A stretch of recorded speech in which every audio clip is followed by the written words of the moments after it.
NT Ramarao గారు చంద్రబాబు గారి గురించి అప్పుడు మీకేం చెప్పారు? ఎట్లా తప్పు చేశానని అన్నారా? లేకపోతే ఏది మీరు తిరిగి వెళ్ళిన తర్వాత నేను తిరిగి వెళ్ళిన తర్వాత తప్పు చేసి ఎట్లా తప్పు చేసి ఆయన తప్పు చేశానని ఫీల్ అయ్యాడా? నేను తిరిగి వెళ్ళా అంటే ఆయన పెద్ద రికార్డు వీడియో కూడా ఇచ్చాడు కదా చంద్రబాబుని రకరకాలుగా విమర్శిస్తూ.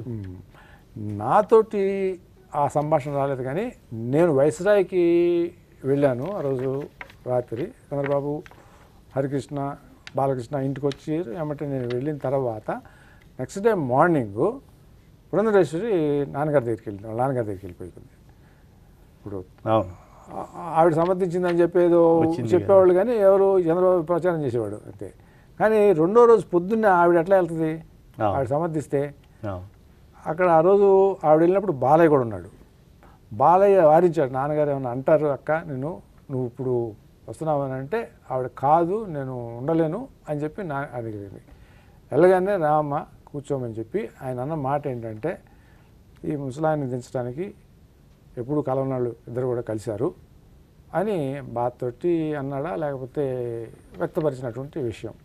పనులేమ్మా ఇప్పుడు కలవనాళ్ళు కలిశారు ఈ ముసలాయన్ని దించడానికి అని ఆయన బాధను వ్యక్తం చేశాడు. చెబుతూ ఇక తర్వాత సరే ఇక చంద్రబాబు అంటే సరే వెంకటేశ్వరరావు ఎట్లా వెళ్ళాడు అని, వెంకటేశ్వరరావు మామూలుగా మంచాడు అని అనుకుంటాం కదా, ఈ మాటలే అని ఆవిడతోటి ఇట్లా అన్నాడు నాన్నగారు అని చెప్పి నాకు చెప్పింది. మరి ఆ వీడియోలో చంద్రబాబు మీద చేసిన వ్యాఖ్యలు అన్నీ చాలా రకరకాలుగా గోముఖ వ్యాఘ్రం అని ఇట్లా చాలా విమర్శలు చేశారు కదా. అది అంతే అంటే అవన్నీ మీరు కూడా మీరు అప్పుడు ఆయన దగ్గర అవన్నీ మీరు ఆయన రికార్డు ఆయన ఏదైనా ఒక రికార్డ్ చేయాలి, లేకపోతే ఏదైనా ఒక సినిమాటిక్ చేయాలంటే మనం చెప్పితే ఆయన చేసేటటువంటి ఆయనకు ఉన్నటువంటి అనుభవం ఎంత రికార్డింగ్లోనూ ఆ కెమెరా ముందు.